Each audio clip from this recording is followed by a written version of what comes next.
made to worship. I was made to bless your name.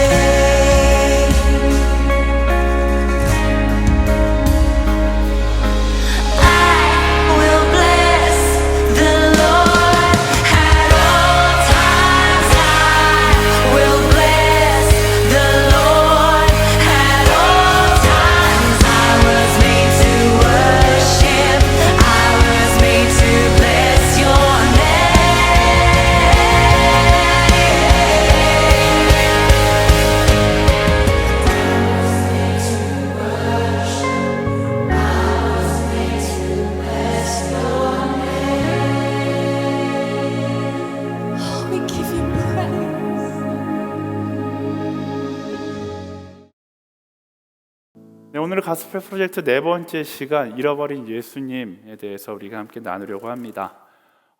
매년 저희가 여름이 되면 사실 아울리치를 가는데 올해 아울리치를 가지 못하게 돼서 굉장히 아쉬워요. 아쉽지만 한편으로는 좀 감사한 부분이 있습니다. 왜? 아울리치 가서 교역자로서 가져야 되는 긴장감이 있는데 올 여름은 하나님께서 저에게 그 긴장감으로부터 휴가를 주시는 것이 아닌가라는 생각이 듭니다.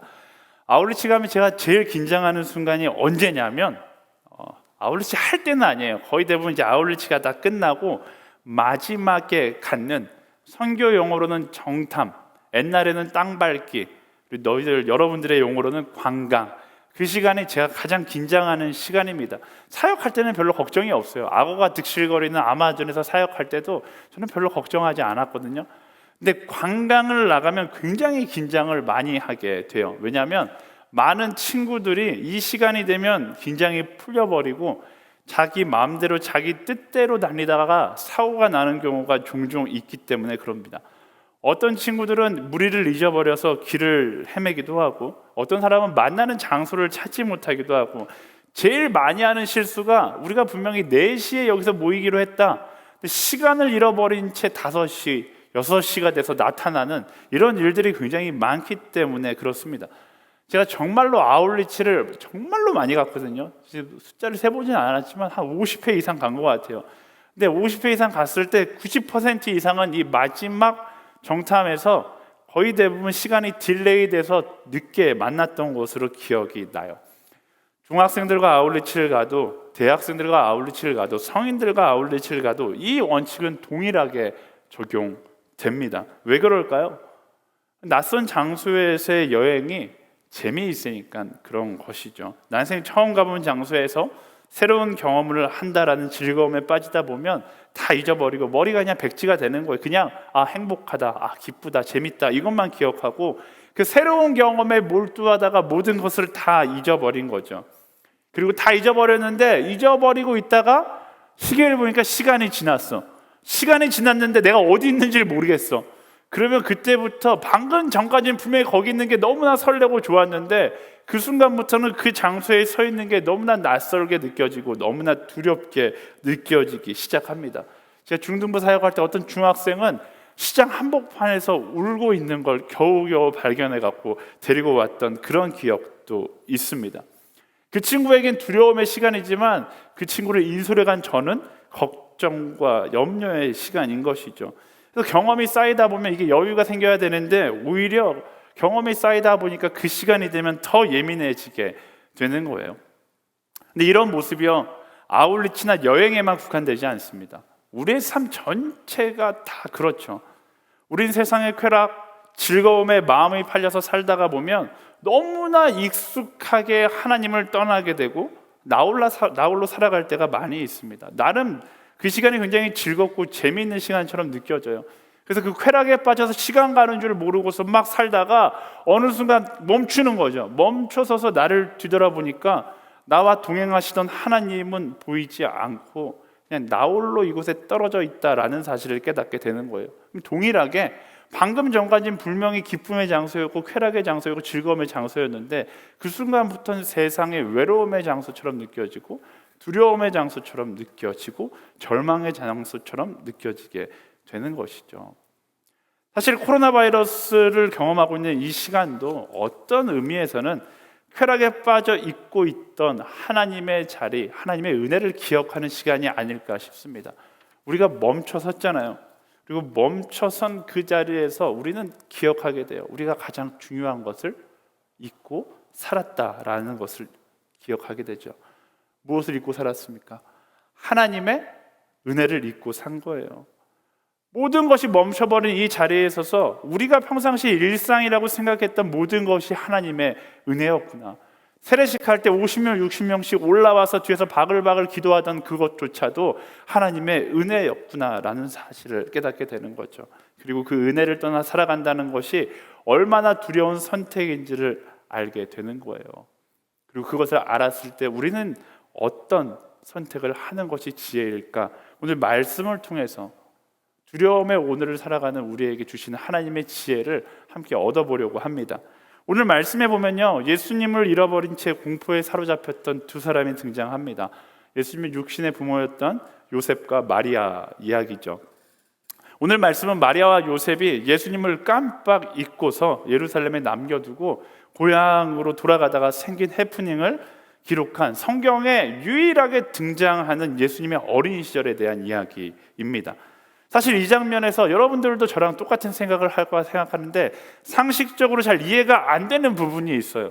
이스라엘을 구원할 메시아의 부모님이었던 마리아와 요셉이 어떻게 예수님을 예루살렘에 놔두고 1시간도 아니고 2시간도 아니고 하루 길을 그냥 갔는가, 상식적으로 이해가 되지 않는 부분입니다. 근데 제가 결론부터 이야기하자면 이 상식적이 않은 일들이 우리의 삶 가운데 자연스럽게 일어나고 있어요. 제가 왜 이런 이야기를 하는지 함께 말씀을 보면서 살펴보도록 하겠습니다. 41절과 42절 말씀 함께 읽어볼까요? 시작. 해마다 유월절이 되면 예수의 부모는 예루살렘으로 갔습니다. 예수께서 12살이 되던 해에도 그들은 관례에 따라 절기를 지키러 예루살렘에 올라갔습니다. 아멘.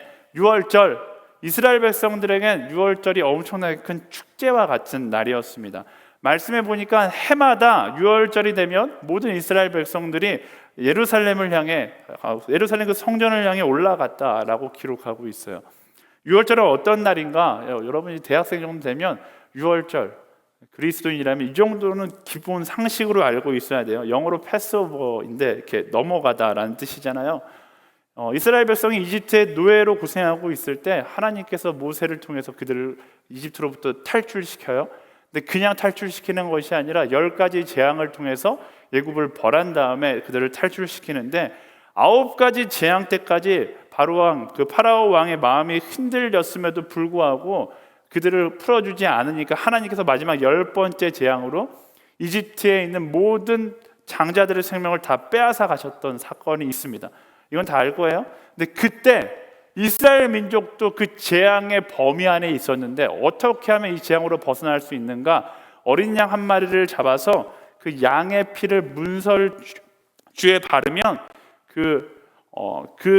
죽음의 영이 그 집은 넘어간다, 그 집의 장자는 살려둔 채 넘어간다고 해서 모든 이스라엘 백성들이 문설주에 어린 양의 피를 바르게 됩니다.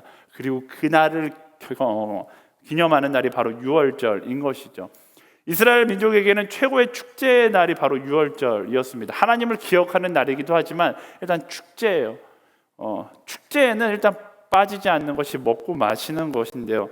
출애굽기 12장 말씀에 의하면 유월절 어린 양의 피로 구원을 얻은 날을 기념하면서 피는 피고 뭐가 남아요? 고기가 남잖아요. 이때 이제 문설주에 바르고 남은 고기는 남기지 않고 먹는 전통이 있었어요. 그러니까 이스라엘 백성들을 절반은 유월절을 기뻐하면서 하나님을 기억하면서 즐기는 기간이기도 했지만 또 한편으로는 양고기를 배 터지게 먹을 수 있는 그런 축제의 기간이었기 때문에 이스라엘 민족 사람들이 굉장히 흥분했던, 지금도 흥분한 날이다라는 것을 알 수 있습니다. 이때 그 예루살렘에 모인 이스라엘 유대인들만 해도 약 200만 명 가까이 된다라고 이야기합니다. 당대에 모두가 배고팠던 시절이었기 때문에 사람들이 1년에 이날만을 기다리면서 살았을 거예요. 한국 사람들이 축제 문화에 대해서 잘 이제 공감하지 못하는데 이제 뭐 브라질이라든지 제가 선교했던 아마존 부족 마을에 가면 이 축제 문화에 대해서 공감하기가 쉬워요. 부족 마을에도 1년에 한 번씩 성인식을 하는데 사람들이 1년에 성인식 하나만을 기대하면서 살아갑니다. 왜?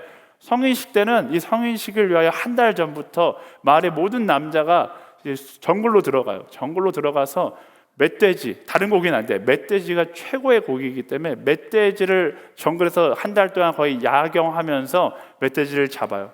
그러면 멧돼지를 막 10마리, 20마리 막 이렇게 잡아오거든요. 마을 부족 전체가 100명 정도니까 20마리면은 한 일주일 동안 진짜 배 터지게 먹고도 남을 정도의 양입니다. 그러니까 이 마을 모든 사람들이 딱 그날만을 기대하는 거예요.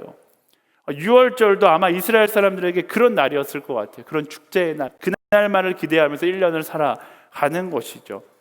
하지만 축제는 또 한편으로 위험이 도사리고 있습니다. 축제의 기쁨이 있지만 그 기쁨의 길을 걸어갈 때 그 길 가운데 강도들이나 악을 일삼는 사람들이 굉장히 많았다라고 이야기해요. 그래서 요셉과 마리아가 살았던 나사렛에서부터 그 예루살렘까지 가는 길은 굉장히 많은 위험이 도사리고 있었다라고 이야기합니다. 그래서 이스라엘 백성들이 개인적으로 올라가는 게 아니라 어떻게 올라가냐면 노래를 부르면 먼저 요셉과 마리아, 자, 그 나사렛에서 출발하는 사람들 모이세요. 그래서 모여갖고 노래를 부르면서 가는 거예요. 그러면 그 옆 동네에서 이제 사람들이 합류하기 시작하는 거죠. 그렇게 예루살렘까지 걸어가면 그 무리가 거의 200만 명의 무리가 되어서 200만 명이 합창을 하면서 가는 거죠. 한국으로 치자면 제가 허브에서 축제를 할 테니까 전국에 모여있는 허브인들 다 모여라 이러니까 부산에서 한 친구가 이제 노래를 부르면서 걸으면서 출발했더니 포항에 있는 친구가 합류하고 대구에 있는 친구가 합류하고 대전에 사는 친구가 경상도만 얘기가 서운한가요? 뭐 광주에 있는 친구가 합류하고 막 이래서 서울에 이제 딱 톨게이트를 지나오는데 엄청나게 많은 그런 무리가 노래를 부르면서 들어오는 그런 장면인 것이죠. 상상을 해보면 어마어마하게 모든 사람들이 들떠 있을 것이다 라는 것을 알 수 있습니다. 예수님께서 12살 되시던 해에 그 축제에 동참하시게 되는 거예요. 그리고 그 해도 어김없이 이스라엘 백성은 큰 무리를 이루고 노래를 부르면서 예루살렘을 향해 올라가고 있는 거죠. 근데 이제 거기서는 문제가 없었어요. 근데 축제를 보내고 똑같이 내려가는 거예요. 이제 실컷 먹고 마시고 이제 흥분된 상태에서 이제 다시 고향으로 돌아가야지 해서 사람들이 노래를 부르면서 고향으로 돌아가는 것이죠. 똑같이 많은 200만 명의 무리가 노래를 부르면서 출발하고 이제 가다가 빠질 사람들은 빠지고 하다 나중에 소수만 모이게 되는 거예요. 근데 이제 돌아가는 그 길에서 오늘 말씀의 핵심 사건이 일어나는데요. 43절, 44절 말씀 함께 읽어볼게요. 시작. 기간이 끝나 그 부모는 집으로 돌아가는 길이었는데 소년 예수는 예루살렘에 남아 있었습니다. 그러나 부모는 이 사실을 알지 못했습니다. 그들은 예수가 일행 속에 있으리라 생각하고 하룻길을 가다가 그제야 친척들과 친구들 사이에서 예수를 찾기 시작했습니다. 아멘. 6월절 끝나고 집에 내려갈 때 마리아도 요셉도 서두르다 보니까 예수를 챙기지 못한 채 출발하게 됩니다.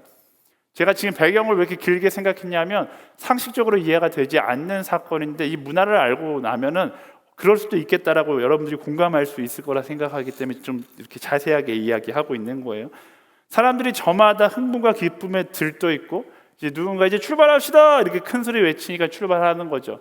요셉과 마리아도 친척들을 만나서 친구들을 만나서 수다를 떨다가 출발하자는 이야기를 듣고 서둘러 출발합니다. 근데 문제는 뭐냐면 이때도 남녀 7세 부동서, 한국에만 있는 문화가 아니라 이스라엘에도 동일한 문화가 있는 거예요.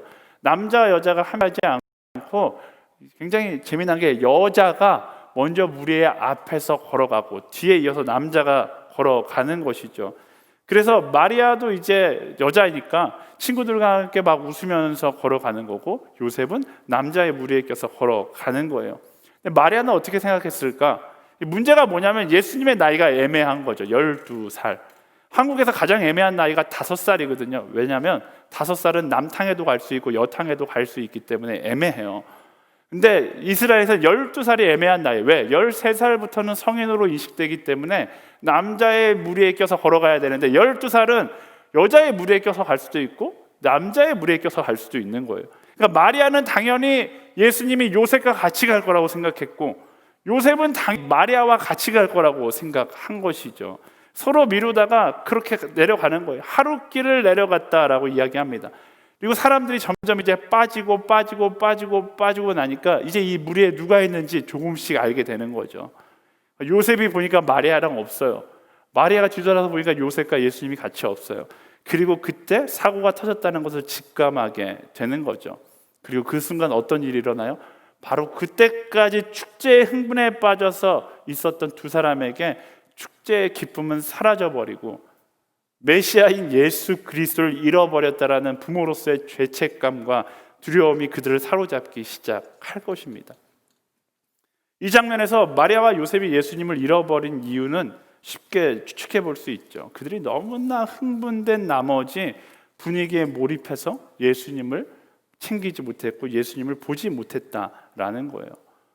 분위기에 취해버리니까 예수님이라는 내가 지켜야 될 가장 소중한 가치를 잊어버리고, 굳이 예수님이 아니더라도 내 자녀라는 가장 소중한 가치를 잊어버리고 내 감정과 상황에만 집중하며 있었던 것이죠. 그리고 멈춰서서 그 흥분이 가라앉자 그제서야 깨닫게 된 거예요. 아, 잘못되어도 뭔가 단단히 잘못되었구나 라는 것을 깨닫게 되는 것이죠.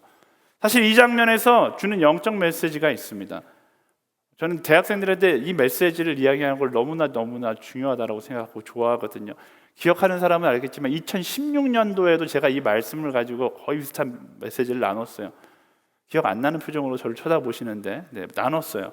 어쨌든 어떤 영적 메시지를 주냐면, 우리가 우리 신앙 가운데 분위기나 감정에 취하는 순간을 조심해야 한다라는 겁니다. 감정에 취하기 시작하면, 분위기에 취하기 시작하면 사람은 주변을 보지 못해요. 하나님을 발견하지 못합니다. 지혜로운 선택을 할 수 있는 그 조건이 사라져 버리는 거예요. 사람은요, 술에만 취하는 것이 아닙니다. 여러분, 술에만 취하는 게 아니에요. 기쁨에도 취하고 설렘에도 취하고 심지어 슬픔에도 취하기도 합니다. 이른바 감정에 취하는 것이죠. 여러분, 이렇게 감정에 취하면 대화가 잘 통하지 않아요. 그냥 지금이 제일 좋고 지금이 가장 설레고 지금이 가장 슬프다라고 이야기합니다. 뭐든지 아주 극한으로만 생각해요. 그리고 그 시간이 지나면 어떻게 돼요? 여러분들이 이야기하는 이불킥, 후회, 내가 그때 왜 그런 선택을 했지? 그때 왜 기쁨에 취해서, 그때 왜 슬픔에 취해서, 그때 왜 그 설렘에 취해서 내가 그 선택을 했지? 그런 이불킥의 시간이 찾아오는 것이죠. 사랑하는 여러분, 감정에 취하는 것을 조심해야 돼요. 제가 대학생들과 면담할 때마다 항상 이야기하지만, 감정의 넘침 현상은 우리를 그다지 긍정적인 선택을 하는 것으로 인도하지 않습니다. 여러분, 감정에 취했을 땐 절대로 하지 말아야 돼요. 많은 젊은이들이요, 설렘이란 감정에 취하거든요. 사랑하는 오빠를 보면 두근두근, 좋아하는 자매를 보면 두근두근 가슴이 뛰는 것, 우리는 그걸 설렘이라고 이야기합니다. 좋은 감정이죠. 그런 감정이 있어야 사귀기도 하고 결혼도 하는 거예요. 하지만 지나친 설렘은 오히려 하나님을 잊게 만들고 옳지 못한 선택을 하게 만드는 거예요.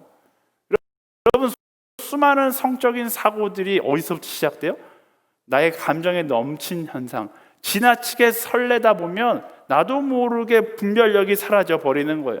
제가 대학교 신입생들한테 항상 이야기하지만, 남녀가 데이트하는 거 너무 좋아요. 해야죠. 하나님의 선물이죠. 하지만 결혼이라는 그 약속의 시간에 가기 전에는 내가 지켜야 될 선이 있는 거예요. 그래서 제가 대학교 1학년한테 이렇게 얘기하거든요. 언제가, 그런 질문 많이 해요. 어디까지가 가능합니까? 저에게 이런 추상적인 질문을 많이 해요. 그러면 저는 이렇게 이야기합니다. 그 사람을 만났을 때 나의 심장 소리, 두근두근 소리가 들리면 아직 오케이. 하지만 나의 숨소리가 들리기 시작하면 내가 멈춰야 된다라고 이야기해 주거든요. 근데 멈춰야 되는데 다 알아요. 그런데 사단은 그 순간을 놓치지 않고 그 순간에 우리의 설렘의 감정을 극대화시킵니다. 그리고 나에게 합리화하라고 이야기하죠. 그래서 사랑하니까 괜찮다, 이 유명한 대사를 사랑하면 괜찮다, 유명하게 만드는 거예요. 많은 그리스도인들이 극도로 흥분한 그 감정 속에서 사단의 손을 덥석 잡고 꼭 이럴 때 말씀을 이상하게 적용해요. 사랑이 모든 것을 이기니까, 하나님은 사랑이니까, 오빠 믿지, 오빠 기도의 사람이야, 이런 이야기 하는 거죠. 근데 그게 정말 어리석은 거예요. 그게 하나님과 멀어지는 선택인 것입니다. 그럴 때는 어떻게 해야 돼요? 컨트롤할 수 없는 나의 감정의 혼돈 속에서 도망치는 게 지혜예요. 여러분, 내 마음에 쿵딱쿵딱 뛰었는데 이 심장을 내가 절제할 수 없을 만큼 분별력이 사라지고 있다고 느낀다라면 가장 지혜로운 건 거기서부터 도망치는 거예요. 제가 백날 백일 이렇게 이야기하면 뭐합니까? 실전에서는 다 잊어버리는데. 그래서 아예 커플들은 시작할 때부터 약속을 하세요. 우린 딱 여기까지, 우리의 데드라인 여기까지다. 그나마 커플들이 시작할 때 목사님한테 기도받으러 오는 그 순간만큼은 아주 순전한 양심과 순전한 마음을 가지고, 목사님 우리는 기도하는 커플이 될 거예요, 하나님께서 기뻐하는 커플이 될 거예요, 그때 서로 약속하는 거예요. 잊지 말고. 그때 우리는 딱 하나님 앞에서 여기까지, 아니면 우리 매번 만날 때마다 기도로 만남을 시작하자, 아니면 매번 만날 때마다 우리 새벽 예배를 함께 예배하고, 새벽 예배 드리지 않는다라면 우린 데이트도 하지 않는다, 이런 원칙을 세워서 데이트한다든지, 그렇게 여러분들이 분별력을 가지고 건전한 만남이 될 수 있도록 해야 돼요. 진짜 멋진 남자가 누군지 알아요? 이상한 감정의 그 상황 속에서 진짜 멋진 남자는 여자친구에게 그렇게 이야기할 수 있어야죠. 자기야, 지금 내 마음 가운데 음란한 생각이 가득해. 오늘 내가 너 더 이상 잊지 못하겠다. 미안하다. 이제 그만 헤어지자. 이렇게 이야기할 수 있는 남자가 진짜 멋진 남자예요. 합리화하는 게 아니라 끊을 때 끊을 수 있는 사람이 되어야 하는 거죠. 슬픔이란 감정도 마찬가지예요. 제가 지금 대학생들이기 때문에 좀 더 구체적으로 많이 이야기하고 있어요. 슬픔의 감정에 지나치게 몰입하다 보면 하나님은 잊어버리고 자기 혼자 세상에서 가장 슬픈 사람이라고 생각합니다. 이것도 제가 자주 이야기하죠. 꼭 슬픈 일이 있으면 집에 가서 감상적인 발라드 틀어놓고 막 총 맞은 것처럼 이런 막 틀어놓고서 막 눈물 흘리면서 나도 가슴이 아파. 내 가슴의 구멍이 세상에서 제일 큰 것만 같아. 그러면 왠지 흘러내리는 눈물이 아름답게 느껴지고 내가 마치 드라마의 주인공이 된 것 같은 환상 속에 들어가게 되거든요. 그러다 보면 하나님은 없고 슬픔만 가득한 마음을 갖게 되는 거예요. 미안하지만 그때는 청승 그만 떨고 기도할 때예요. 그럴 때 들어야 될 찬양은 총 맞은 것처럼이 아니라 나의 슬픔을 그가 기쁨으로 변화시키는 이런 찬양 들어야 하는 것이죠. 알잖아요. 근데 왜 우리는 그렇게 못해요? 분별력을 잊어버리는 거예요. 감정에 취해서 분별력을 잊어버리는 거죠. 술도 마찬가지예요. 제가 술 마시는 것에 대해서 정죄하고 싶지는 않은데 술 마시는 사람일수록 더 예배해야 합니다. 여러분 가운데 술 마시는 사람들이 있다고 저는 확신해요. 근데 그런 사람들 예배에 나와줘서 너무나 고마워요. 여러분들을 위해서 하나님께서 이 예배를 준비하셨습니다. 하지만 확실한 거, 하나님께서 술 마시는 것을 권장하거나 기뻐하시지는 않을 거예요. 왜? 술이라는 것 자체가 우리의 감성을 아주 자극적으로 만들어서 이성을 흔들리게 하는 거거든요. 가짜 기쁨에 빠지게 만드는 거예요. 그래서 술 마시고 사고 치는 경우가 그렇게 많은 거죠. 다시 말하면 술 마시는 것 자체가 죄인가 죄가 아닌가, 이거에 대해서 우리가 쉽게 이야기할 수는 없지만 한 가지 확실한 건, 술을 마시면 죄를 지을 가능성이 굉장히 높아진다라는 거예요. 그렇다면 하나님께서 그것을 기뻐할까 기뻐하지 않을까? 그 질문에 답은 여러분들이 하기를 바랍니다. 사랑하는 허브대학부 여러분, 감정에 사로잡혀서 예수님을 잃어버리는 실수를 범하지 않게 되기를 예수님의 이름으로 축원합니다. 제가 이런 설교를 하면 꼭 몇몇 형제 자매들이 그러면 세상이 재미없어서 어떻게 살아요? 이런 메일을 저에게 보내고는 해요. 수녀로 살라는 겁니까 목사님? 막 이렇게 이야기해요. 아니요, 저는 여러분들이 생각한 것보다 더 온전한 기쁨을 회복하라는 거예요. 더 온전한 기쁨, 하나님께서 허락하신 온전한 기쁨과 온전한 슬픔과 온전한 설렘을 경험하라라고 이야기하는 거예요. 어떻게? 예수님을 나의 기쁨의 자리에 초대하는 거예요. 나 혼자 기뻐하는 것이 아니라 예수님을 나의 기쁨의 자리에 초대하는 거죠. 나의 슬픔의 자리에 나 혼자 슬퍼하는 것이 아니라 예수님을 초청하는 것이고요. 나의 설렘의 자리에 나 혼자 심장 쿵떡쿵떡 하는 것이 아니라 예수님을 초청하세요. 그분과 함께 기뻐하고 함께 슬퍼하고 함께 설렐 때 여러분들이 생각할 수 없는, 여러분들이 이 땅 가운데서 상상도 할 수 없는 기쁨과 슬픔의 위로와 설렘의 감정을 경험하게 되는 거예요. 세상이 말하는 쾌락, 누리고 누려도 내 안에 남는 건 허무한 뿐이잖아요.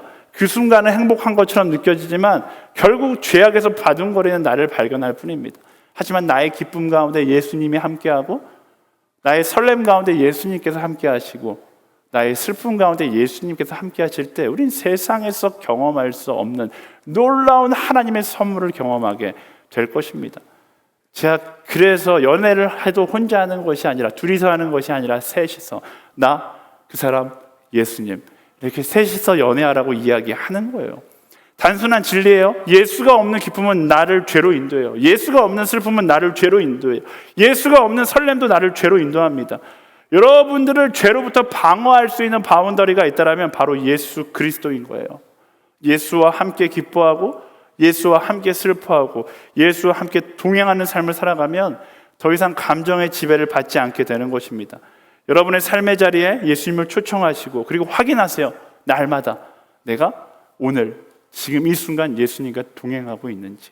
특별히 여러분들이 분별할 수 없는 그 자리에서 여러분들이 너무 극한으로 기뻐하고 너무 극한으로 슬퍼하고 너무 극한으로 설레는 그 순간 여러분 스스로에게 물으세요. 나는 지금 예수님과 함께하고 있는가? 이 질문이 여러분들을 죄로부터 건져내게 될 것입니다. 자, 마리아와 요셉의 실수는 방심했어요. 예수님과의 동행을 수시로 확인했어야 되는데 확인하지 못한 거예요. 만약 예수님과의 동행을 확인했다면 예수님과 함께 기뻐하는 유월절을 보낼 수 있을 겁니다. 그런데 예수님을 확인하지 않으니까 그때부터 악몽의 유월절이 시작되고 있는 거예요. 여러분의 삶 가운데 내가 예수와 동행하고 있는가를 확인하세요. 그 질문 하나가 여러분의 하루를 악몽에서 기쁨으로 바꾸는 질문이 될 것입니다. 그 조그마한 질문의 습관을 통해서 참된 기쁨과 참된 설렘과 참된 위로가 우리의 삶 가운데 넘쳐나는 것입니다. 그럼에도 불구하고 우리는 하나님을 잊어버리고 또 잃어버리는 순간이 너무나 많아요.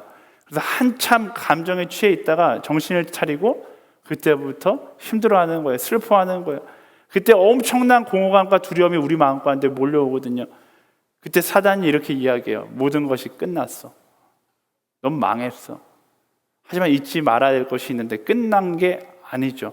하나님의 은혜는 우리가 끝났다고 생각해서 끝난 것이 아닙니다. 그 은혜는 여전히 계속되고 있는 거예요. 45절과 46절 말씀 함께 읽어볼까요? 시작. 그러자 찾지 못하자 그들은 예루살렘으로 되돌아가서 예수를 찾았습니다. 3일이 지나서야 그들은 성전 뜰에서 예수를 찾게 됐습니다. 그는 선생들 가운데 앉아서 이야기를 듣기도 하고 묻기도 하고 있었습니다. 아멘. 예수를 잃어버린 그들이 선택했던 것이 뭐예요? 끝났어가 아니라 왔던 길을 다시 돌아갔다라는 거예요. 사람은 살면서 많은 실수를 저지릅니다. 아무리 신앙이 성숙한 사람이라 할지라도 실수가 없는 사람은 없어요. 넘치는 분노로 사고를 치기도 하고 넘치는 설렘으로 실수를 저지르기도 하죠. 하지만 적어도 그 순간만큼은 예수님을 잃어버린 채 스스로를 자책하고 절망에 빠집니다. 나는 쓸모없는 인간이라고 생각하고 나는 용서받지 못할 사람이라고 생각해요. 정말 그럴까요? 그렇게 생각하는 사람들에게 희망을 주는 이야기들이 있습니다. 그 희망의 이야기를 모아놓은 책이 성경책이거든요. 이 성경은요, 위대한 인물의 이야기를 적어놓기도 했지만 굉장히 놀랍게도 위대한 인물의 위대한 여정뿐만 아니라 특별히 실수한 것에 대해서도 아주 상세하게 기록하고 있습니다. 성경 이야기를 보다 보면 실수하는 것은 인생 가운데 어쩌면 지극히 정상일 수 있어요. 아무리 완벽하게 살아도 실수를 반복하면서 살아가는 게 사람이다라는 것을 말씀을 통해서 알 수 있습니다. 하지만 중요한 것은 실수를 실패라고 생각하지는 말아야 된다라는 거예요. 실수는 실패와 달라요. 실수를 실패라고 생각하는 순간 주저앉게 되고, 하지만 실수를 인정하고 돌아서게 된다라면 하나님의 계획을 찾을 수 있게 되는 거죠. 사단은 실수 앞에서 그것을 실패라고 표현하거든요. 하지만 실수를 그리스도인은 어떻게 읽어요? 그리스도인은 실수를 보면서 하나님께 돌아갈 수 있는 기회라고 읽는 거예요. 여러분도 잘 알고 있는 다윗 왕, 감성에 취해서 성적 범죄를 저질렀습니다. 베드로, 두려움이라는 감정 때문에 예수님을 부인했어요. 히스기야 왕, 자랑이라는 감정에 취해서 하나님보다 자신을 더 높게 생각했습니다. 하지만 그럼에도 불구하고 우리가 그런 성경 인물들을 존경하고 사랑할 수 있는 이유는 그들이 실수했지만 돌아왔기 때문에 그런 거예요. 사랑하는 여러분, 때로는 실수할 수 있죠. 너무 자책하지 마세요. 하나님께서 원하는 건 자책이 아니에요. 회개의 본질은 자책이 아니에요. 회개의 본질은 돌아가는 것이죠. 나의 실수로 더러워진 모습을 너무 자책하고 부끄러워서 하나님 앞으로 나가지 못하는 것이 아니라, 그러기 때문에 하나님께로 더 나아갈 수 있는 우리가 되어야 하는 것입니다. 아담과 하와가 하나님 앞에 범죄했을 때 그들이 수치스러워 숨었잖아요. 근데 그건 내가 나의 죄된 모습을 발견했을 때, 나의 실수를 인정했을 때 우리가 할 수 있는 가장 어리석은 행동이에요. 실수했기 때문에 오히려 그분 앞에 더 나아가야 하는 거예요. 내가 올바른 선택을 하지 못했기 때문에 오히려 그 실타래를 풀기 위해서 하나님께로 더 나아가야 하는 것이죠. 기억하세요. 실수는 실패와 달라요. 실수는 하나님께서 내게 허락하신 돌아갈 수 있는 기회예요. 회개는 자책이 아니라 돌아가는 것이죠. 실수하면 돌아서서 다시 그 자리로 가면 되는 거예요. 어디로? 바로 그와 함께 했던 그 자리로 가면 돼요. 마리아와 요셉이 예수님을 찾으러 하룻길을 갔는데 3일 동안 돌아다녔다고 이야기합니다. 얼마나 마리아와 요셉이 정신없이 놀았는지를 보여주는, 그들이 갔던 자리를 막 뒤지면서 다니는 거죠. 그리고 뒤지면서 다녔더니 그게 3일이나 걸렸다라는 거예요. 그리고 3일이 되어서 출발점으로 돌아와 예루살렘 성전에 가보니까 예수님이 거기에 계셨다라고 이야기합니다.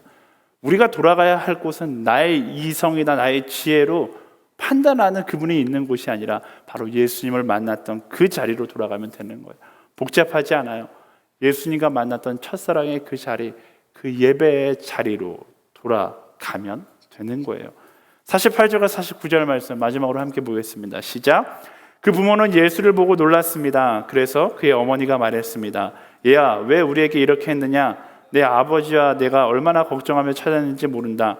그러자 예수가 말했습니다. 왜 나를 찾으셨습니까? 내가 마땅히 내 아버지의 집에 있어야 하는 줄 모르셨습니까? 아멘. 마리아가 어머니 된 마음에 예수님을 나무랍니다. 예수야, 너가 어떻게 우리한테 이럴 수 있냐? 얼마나 걱정했는지 알아? 근데 예수님의 답은 굉장히 역설적이에요. 왜 나를 찾으셨습니까? 내가 마땅히 내 아버지 집에 있어야 하는 줄 모르셨습니까? 12살짜리가 하기에는 싸대기 맞기 딱 좋은 대답이죠. 근데 예수님의 대답은 마리아와 우리의 뼈를 때리는 답이에요. 냉정하게 생각해 보세요. 마리아와 요셉이 예수를 떠났습니까? 아니면 예수님이 마리아와 요셉을 떠났습니까? 떠난 건 예수님이 아니라 마리아와 요셉인 거예요. 다시 말해서 예수가 그들을 떠난 것이 아니라 그들이 예수님을 떠난 것이죠. 이런 착각을 우리는 굉장히 많이 해요. 하나님 어디 계십니까? 외치는데 잘 생각해 보면 하나님이 우리를 떠난 게 아니라 우리가 하나님을 떠난 거예요. 하나님을, 예수님을 오해하지 마세요. 예수님은 단 한 번도 우리를 버리신 적도 없고 떠나신 적도 없어요. 다만 우리가 그를 떠났을 뿐이죠. 놀라운 사실은 여전히 그 자리에 서서 우리를 기다리고 계신다라는 겁니다.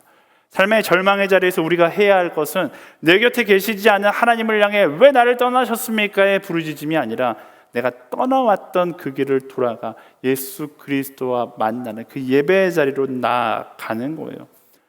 사랑하는 여러분, 때로는 방황할 수 있습니다. 실수할 수 있어요. 하지만 한 가지만 기억하세요. 그가 떠난 것이 아니라 우리가 그를 떠난 것이다 라는 거예요. 그렇다면 어떻게 해야 될까요? 그가 돌아오기를 기대하는 것이 아니라 우리가 그에게로 돌아가야 하는 것입니다. 하나님은 여전히 여러분들을, 우리를 기다리고 계십니다. 오늘 설교를 준비하면서 생각났던 찬양 하나가 있어요. 너무 멋진 찬송이라 제가 부르면 분위기가 안 날 것 같아서 교역자들 중에 노래를 제일 잘 부르는 분에게 부탁했어요. 찬양을 들으면서 오늘 말씀을 우리 마음 가운데 함께 새겨보면 좋을 것 같아요. 교역자들에 대한 이제 약간 불신이, 이렇게 찬양을 부탁하면 평상시엔 잘 부르는데 꼭 이럴 때 실수하고 그러는데 오늘은 잘해줄 거라고 생각해요. 네. 기대하는 마음으로 우리 하나님께 또 우리 찬양으로 섬겨주시는 우람전사님한테 박수 한번 쳐줄까요? 네. 분위기 좀 돌면 분위기 좀 내주시고 우리 함께 찬양으로 하나님께 나아가도록 하겠습니다. 나 주를 멀리 떠났다 이제 옵니다. 나 죄의 길에 시달려 주여 옵니다.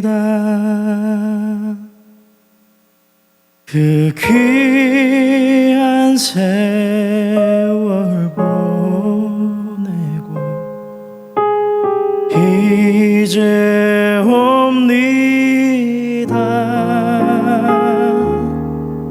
난 이웃 묻히는 눈물로 주여 옵니다. 나 이제 왔으니 내 집을 찾아 주여 나를 도우사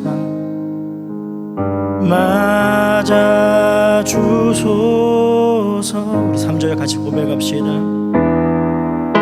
나 죄에 매여 고달파 이제 옵니다. 주 크신 사랑 받고자 주여 옵니다. 나 이제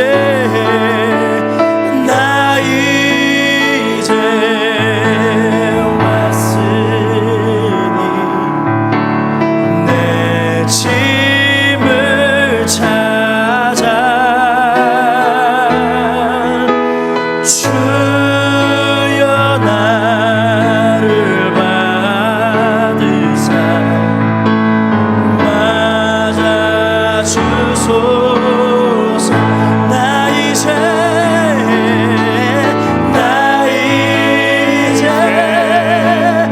왔으니 내 집을 찾아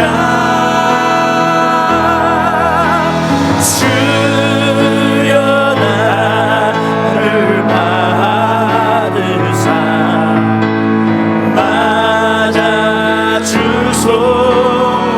나 이제 왔으니 나 이제 왔으니 내 집을 찾아 주여 나를 받으사 맞아 주소.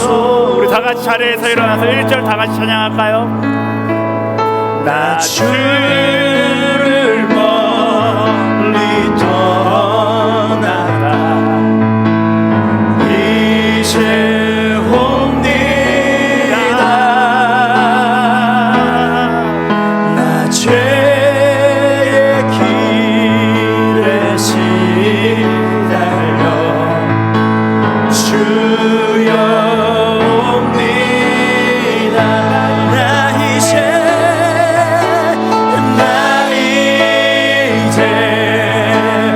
왔으니 내 집을 찾아 주여 나를 받으사 맞아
주소서. 사랑하는 여러분, 우리가 거할 품은 오직 하나님 품인 것입니다. 하나님을 떠나는 순간 내가 아무리 좋은 곳에 살고 있다 할지라도, 아무리 많은 것을 누리고 있다 할지라도 그곳은 더 이상 행복한 공간이 아니라 악몽의 시작인 거죠. 사랑하는 여러분, 여러분의 삶의 자리에 예수 그리스도를 초청하세요. 내가 때로는 절망 가운데 있다 할지라도, 때로는 가난 가운데 있다 할지라도, 때로는 수많은 압박 가운데 있다 할지라도 예수 그리스도와 함께하는 그 자리가 바로 하나님 나라라는 사실을 깨닫게 될 것입니다. 그게 온전한 기쁨이고, 그게 온전한 슬픔이며, 그게 온전한 설렘인 것이죠. 지금 우리 말씀을 기억하면서 짧게 함께 기도하며 나아가기를 원하는데요. 하나님, 감정에 취하는 사람이 아니라 나의 감정 가운데 예수 그리스도를 초청하는, 예수 그리스도를 사랑하는 한 사람으로 살아가게 하여 주시옵소서.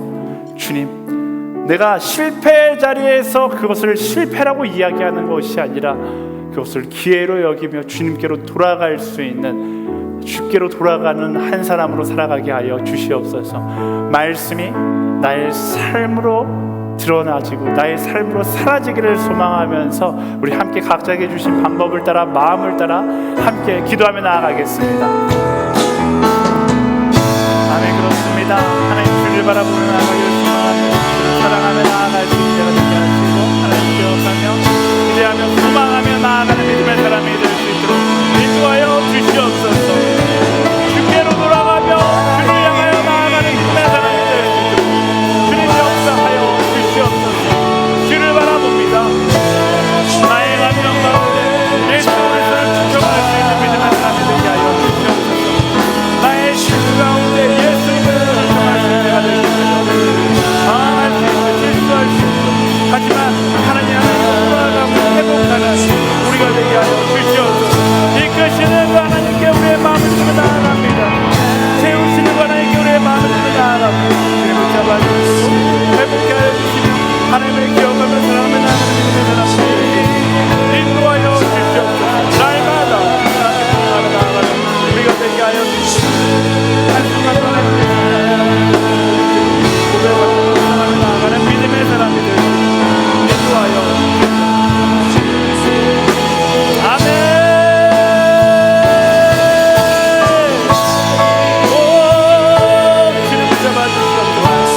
역사하여 아멘. 오직 그대로,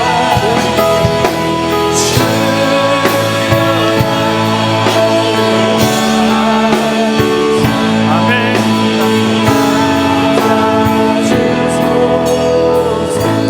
목소리를 찬양할까요? 나 이제 왔으니 내 집을 찾아 주여 나를 받으사 맞아 주소서. 사랑하는 주님, 수많은 순간 나의 감정에 취해서 예수 그리스도를 잃어버린 채 나의 감정의 선택이 가장 옳은 것이라고 합리화하며 살았던 우리의 모습을 용서하여 주시옵소서. 감정에 취한 인생이 아니라 그 감정 가운데 예수 그리스도를 초청해 예수 그리스도와 함께 기뻐하고 함께 슬퍼하며 함께 설레어 할 수 있는 그런 이 시대의 젊은이로 주님 살아갈 수 있도록 인도하여 주시옵소서. 물론 때로는 우리가 실수할 수 있습니다. 하지만 그것을 실패라고 정의 내리는 것이 아니라 하나님께 돌아갈 기회로 정의 내리고 하나님께 돌아가 다시 한번 그 첫사랑의 자리에서 주님을 만나 다시 시작할 수 있는 우리가 될 수 있도록 인도하여 주시옵소서. 나의 삶 가운데 날마다 하나님과 동행하게 하여 주시고 나와 언제나 동행하시는 그 하나님을 바라보며 그 하나님을 향하여 사랑을 고백하며 살아갈 수 있는 우리가 되게 하여 주시옵소서. 하나님, 그 사랑에 감사하여 우리가 물질을 구별하여 주님께 드리며 나아갑니다. 이 물질이 쓰여지는 곳곳마다 하나님의 사랑이 흘러가게 하여 주시옵소서. 그렇게 인도하시고 하나님께 모든 것을 맡겨드리며 지금 우리 주 예수 그리스도의 은혜와 하나님의 사랑과 성령의 교통하심이 감정의 노예가 아니라 감정 가운데 예수 그리스도를 초청해 주님과 함께 기뻐하고 함께 설레어하며 함께 슬퍼하기를 소망하는 허브대학부의 모든 지체들 가운데 열방 가운데 예수 그리스도와 동행하는 자의 기쁨을 전하고 있는 모든 선교사들 가운데 지금부터 영원까지 함께하기를 간절히 축원하옵나이다. 아멘.